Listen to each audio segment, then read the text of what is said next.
Hi guys and girls, and welcome back to Xenus Minis. My name is Greg and this is episode 2 of Build and Paint, and I assure you it literally has everything. We've got clipping and cutting, we've got gun barrel drilling, we've got a leg day skipping cyborg, and the revelation that I am in fact an android piloted by a manic Kitty Krang. If you're new to the channel, then this is the series where you pick the model and then we build and paint it. In my last video, it was revealed that Mini was going to be the Skitari Ranger, and I've been super excited to get started on this. So, with Kitty Krang's permission, of course, we're going to kick things off with how to prepare your model for building and painting.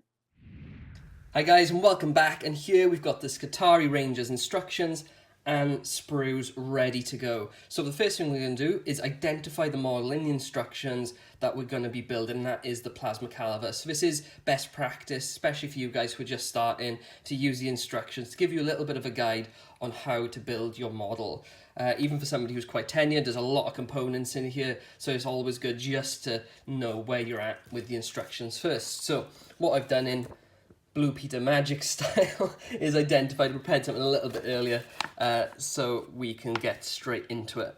So what we've got here is the plasma caliber, so that's the model we want. And we can see here we've got components 92 and 94. We need the correct arm, which I believe is, even though it's 9 point something, I think it's 93 on the sprue, 95 and 96 for the backpack. And if you look in the center here, it's got 22A for the body, and that is up here. So this is the corresponding instructions for that body. We're going to go a little off script with this. We're not going to be using this body, you're going to be using a different one. And if we look at the head here, even though it's got 20 there, the head options are all completely customizable, so you don't have to use this one. You can use whatever you want, which is great when it comes to these multi-part plastic kits, because it allows you to add a bit of variety into your squad. You don't have to follow what's in this instruction. You can add a bit of, as I say, variety to spice things up a little. Cool, so we know what we want. And actually everything we need is just on this sprue here. So we don't need this one, so I'm going to move this to the side. And the first thing we're going to try and find is 92, which is the plasma caliber. So we can see that here. So we've got the plasma caliber, we've got the corresponding arm, we've got the backpack, we've got the bit that goes onto the side, and then we've got this bit here which goes onto the backpack. So nice and localized for us. We don't have to look elsewhere. It's all kind of all in the sort of same area, but we are going to be using those different legs and the body I mentioned, and we're going to be going for, let's have a look now at this one here. So this one, you can see the legs are kind of bracing, almost like they're ready to take a shot, or they've already taken a shot and they're compensating for the recoil. So I quite like that, especially when it comes to plasma weapons and supercharging them, and you know, you're expecting a big bang basically when you fire them. So I really like that kind of pose. But also when you look at the robes and the body, you can see we've got like a little accent of a purity seal there. But also that the cape is almost sweeping back a little bit, whether it's from the shot itself or maybe the battlefield conditions, a lot of wind going on, things like that. So those are what we're going to be using for this video. The next thing we're going to do then is move on to marking these up. So this is really handy, especially if you're building a lot of models, is to identify which ones you're going to be clipping out. What you don't want to be doing is clipping out things unnecessarily, losing them and misplacing them, things like that. So we're going to be taking a marker, and we're going to be marking up each of the components that we are going to be needing to clip out. Cool, so I've got my marker and I've got my sprue, so let's start marking these up. So we know we're going to be needing the plasma, so let's mark that up. We know we're going to be needing this arm, this backpack, this bit here, and this bit here. So now we can see these are the components that we're going to be needing. Let's make this a little bit more darker for this build. And let's find those legs. So these are the legs we're going to be needing. This is the body, and this is the body as well, the other half. The one thing we didn't choose actually in the last video was a head. So we got a load of different options here. And I'm actually thinking I'm going to be going for this guy here. So you can see there's a little lens here. So I do love painting lenses. So to have that kind of extra feature on that seems great to me. Hope all you guys agree. So now that we got all that marked up, what we can do is start clipping out the components. So I've zoomed in for this shot so you can all have a bit of a better look, and we're going to start unclipping these models. So what we've got here then, we've got legs. We'll start off with these. So what you don't have to worry about is when you're clipping underneath the foot here. So as you can see, you'll never see that bit, so you can just clip that out. Same with the body up here, that's going to attach. So let's remove that. Now we're going to move on to the other parts of the body. And we're going to clip those out. As so remember, we're using the clippers flat side here as we're doing it. So it leaves us with a nice clean cut. And he is out. And we're just going to do this all the way around. But what I'm doing a little bit on, if you can see on these components, is not going right flush up, just leaving a little bit of sprue in there. It really helps when we're cleaning it up later. That's not causing any sort of damage to the model itself. We can clean that up with a scalpel. So that's the body out, and let's have a look at the head. And again, the head we don't have to be too careful with because we're not going to be seeing the neck bit there. So let's clip that out. And that is the body. Next we're going to be moving on to clipping out the plasma caliver. So as I mentioned, the plasma caliver items are all localized here, so we're going to get this one out of the way first. So this attaches onto the backpack itself. And we're just going to not again clip right flush up to it.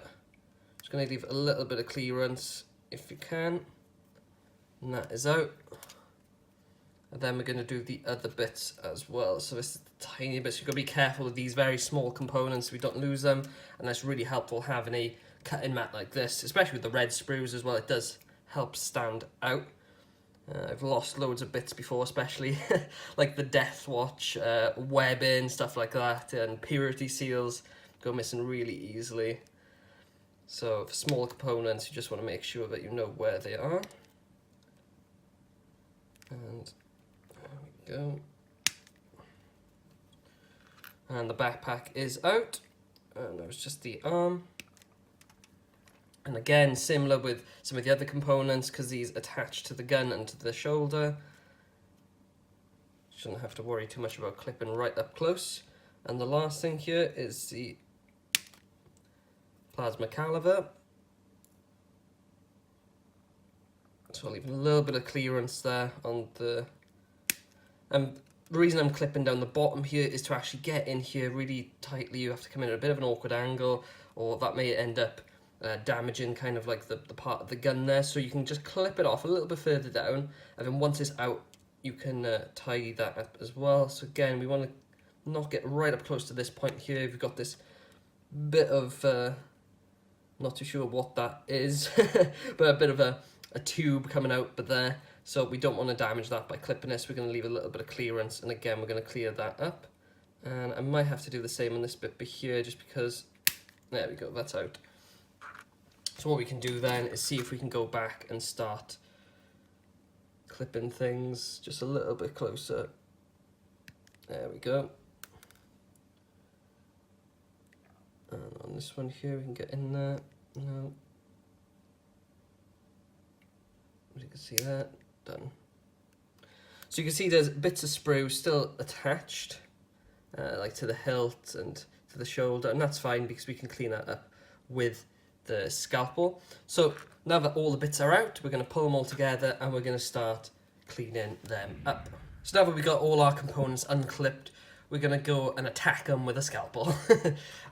So the first thing you should do is have a look at these little bits, as you can see around here, that are left over from unclipping. So like I mentioned, I left a little bit of clearance rather than going right flush up, because it can sometimes leave a bit of an indent or a bit of damage to the model, whereas now we've left that little bit of sprue on there, we can attack it, like I mentioned, with the scalpel. So you want to be quite careful with the scalpel when you're removing it.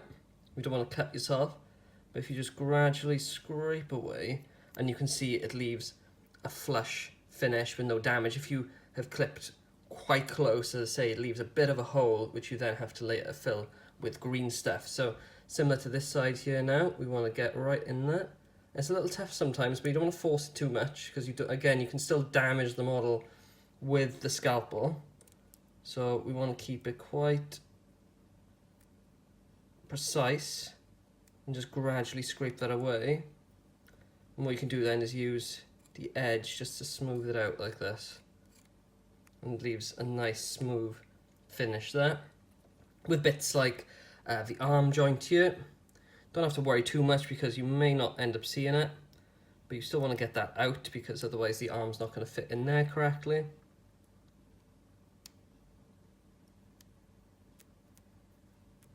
And that looks pretty good to me.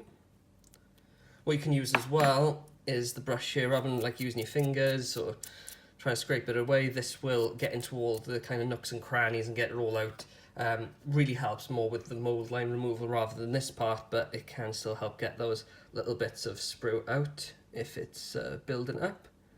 And there we go. So that is all nice and clean, and actually it doesn't look like there are any mold lines really on here, so we're probably not going to need to use the mold line remover on this bit. But that is the body done, and then you just need to do that on the rest of the model. So these are the parts of the model. They're a little bit larger, that have some obvious mold lines going through them. There are some on the smaller components, but you're probably not going to be able to see it, or my fingers will obscure it. So we're going to go with and have a look pointing out where some of these mold lines are, a little bit more obvious. If you can see, like going across the top of the head there. You've got a very faint one going down the side of the leg. And on here then, again, very faint. These are very good for not having much mold lines, but you can just about see it going down the side of the cape there, but definitely across the top then of the plasma carver, and underneath we've got it there. So I'll show you on this one just because it's a bit smoother and a bit easier to demonstrate. So what you want to do is take your mold line remover. You want to just gently scrape down, and you can probably see where that mold line is, even if it is a little bit invisible, and you just want to catch it on the edge here. So again, I think I sort of referred to them as a little bit like skis or snowboard edge, and you want to catch an edge as you're going down the slope. And it's very similar on this here, so you just want to gently scrape away. There's no need to do any sort of forceful movements on it, and you just want to take that very fine edge off, and you can see it leaves a little bit of a residue on there, and that's fine. You can just wipe it away, and then that mold line is gone, and it's all smooth there. Guys, we've finished cleaning the model, so now we're going to do some finishing touches. And what we're going to be looking at is drilling out this gun barrel. So if you look quite closely here, like I mentioned, we've got this little metal thing, almost like an igniter type thing poking up there. It's going to be a little bit difficult, but what you're going to try and do is get your scalpel in as central as possible to that hole, and you just want to make a little notch. Again, we're trying not to hit that bit there, but what we're doing is just making a little indent into the barrel for the drill. So if you could see there, we've got the little hole now, and we're hoping it's central. If it's not, you can just make a little bit more of a, I think it's a little bit high, but you can move that a little bit down. There we go. Just move it around a little bit for that. Awesome. So now you want to get the hand drill. So we spoke about this in the previous video for making or drilling out your gun barrels. So what you're going to want to do is center that up to where you've drilled your hole, and again you can see how much there's not much clearance. So you want to be quite straight here, and you just want to twist slowly and gently with a little bit of force from your left hand just to push that in on this one. Sometimes you want to put a bit of force in your right, but with this one it's actually easier to push with your left. And you can see some of the excess is coming out of there, and you just want to keep it going nice and slowly, just twisting away. And you don't want to get too deep, you just want enough that you get the effect that the barrel is empty and hollow. So just going to do that a little bit more. I'm going to take a look then. So we have done that. Let's wipe that away, and you can see then we've got that hole. It's not exactly central, But that's okay. What we can do then is take the scalpel, and I don't think it was ever really going to be central because of where that metal bit was, but we can just hollow out the right side a little bit and take that round just to clear off the edges. There we go. See, now it's a bit more central there. And we're just going to take this and we're just going to keep drilling. Just to get a little bit more depth in there.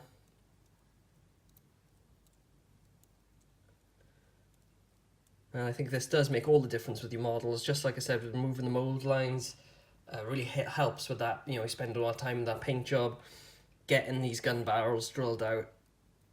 I think has a very similar effect. It does make it look a little bit more atmospheric, a little bit more real. And there we go. So we've got that gun barrel drilled out there. So it was as central as we could get because of that prong. And there we go. So that's kind of how you drill the gun barrels out. And now we're just going to move on to the next step. Guys, we've clipped out, we've fully cleaned, and we've drilled that gun barrel. So we're doing super good so far. Next, we're going to decide what parts of the model we're going to be gluing together. So we're going to be building and painting this model in sub-assemblies. And the reason for that is it allows us to get at all those hard to reach places that might be difficult to do if the model was fully assembled. So in order to do that, we need to look at each component and decide whether we want to glue it together or not. So first of all, we're looking at the head, and I always put this separately. So it gives you some more control to get in all those details and you don't have to worry about any other parts of the model. And I really like to focus on it, so I keep that separate. Next, we're going to have a look at the legs. So in order to understand whether we need to paint this separately, we're going to actually have to join the body together. So putting that together, having a look at the legs, and yeah, we're probably going to need to leave the legs separate because it's going to be a bit difficult to get the back of those pipes back of the leg, and there might be some paint transfer when trying to do the cape. So the legs are going to be separate, but the two body halves, yeah, they're probably better suited with gluing together. If we look at that line running down there, what we don't want to do is paint these separately, glue it together and have that line. So what we're going to do is glue this, fill that line if needed with green stuff, so when we do come to painting it, that there's no sort of ugly line running down that robe. So we're going to keep that together. This arm, I'm probably going to paint that separately just because I do prefer having to glue the arm and the gun together on the model, and I'm not going to be gluing this gun to this model only because that will cut across the chest and you won't be able to get the detail underneath it. So the gun will be painted separately. Going to paint this separately as well. But this little component here, definitely going to glue on. I'm not going to be putting that as a sub-assembly, that'll be too fiddly to do. So I'm going to be putting that on the gun. And the last bit then is the backpack. So yeah, I think I'm going to pop this on here. I think that's how it fits on yet. So yeah, this I will paint together, so I will glue this on, but I won't attach this to the model itself. I think this is all going to be fairly the same colour other than some pipes. So I'm not going to need to get in there at all. So this, I think, is safe to glue. So now that we know what's all fitting together, we can look at gluing these components together. So we are ready to start gluing, and we've got our trusty plastic glue here. So I do recommend using this for your plastic models. It does help form a stronger bond. So if you are playing games or transporting them about, it does allow for them to stay intact and keeps them all together, so you don't want any models breaking as you're carrying them around. So this will allow you to do that. With super glue, you can use that on plastic models, but you can end up having bits snap off if there's enough force applied, which may not be ideal in some circumstances. So what we're going to do is get rid of the top here, and we're going to start applying that to the model. So if you have a look at the model, you can see where you're going to need to be applying your glue. So you can see there's two notches at the top. There's a line running down each of the robes. So you kind of want to get those areas filled, but you don't want to overdo it. So just want to gently put it in there and just run it down. Same with this side here. No need to apply too much, and we'll get it in here now as well. So once that's on, you want to take the second part and just carefully apply it there. And you don't want to push too hard in it, you just want it to naturally fit together, because you don't want that glue to overspill to the rest of the model. So you can see here that it has, there's a little bit of excess comes up there. The best thing is don't touch it, because it does cause the model to kind of melt. If you leave it where it is, what you can do is come back with a bit of sandpaper and get rid of it if it's needed. So you just want to leave that dry and settle as naturally as possible. And if we're looking at this side here, you can see the cape then. It's not attaching completely flush, but that's okay. We can come back at that with a bit of green stuff, and I got a bit of hair there, so let's get rid of that. Well, so once that's all kind of glued together, you just want to leave it to dry naturally, as I said, and we're going to come back and glue the rest of the parts. Now that we've waited for that glue to dry, it takes about 20 minutes, there's only one last thing to do, and that's to make sure the pose of the model is the one that we want. So the difficulties of building a model and painting the model in sub-assemblies is that you don't get to see what the model looks like when it's fully put together. So an easy way just to check that everything is the way you want it to is to get a little bit of blue tack, and we're just going to dry fit the model just to see that silhouette and make sure it's the pose we want. So you just want to put a bit of blue tack on the legs there, on where it meets the torso, and you just want to pop that on there. So just hold it together just for a short while so we can see what it all looks like. One of the more difficult parts is getting the arms on, so we're not going to put both on. I'm just going to put the main gun on. I'm going to pop that on the side there. And the last bit then is the head. I'm going to put it on the bottom, take the model, and there we go. So you can get a bit of an idea of what the pose is. Definitely like, oh, I wanted it to look like, leaning back, preparing for a bit of recoil, lining up a shot. I'm overall happy with that pose. So we are ready then to move on to sub-assemblies and painting. But for today, we are all done. Guys, that's the end of this week's episode. I really hope you've enjoyed. If you've liked what you've seen, drop me a like, drop me a subscribe. Remember that every subscriber is in with the chance of winning a brand new unit of Skitarii Rangers when the series comes to an end. So next week, we're going to be looking at how to set your models up in sub-assemblies ready for painting, and that's going live a week today. So Kitty Krang and myself really hope to see you there, and until then, please take care, and we'll see you next time.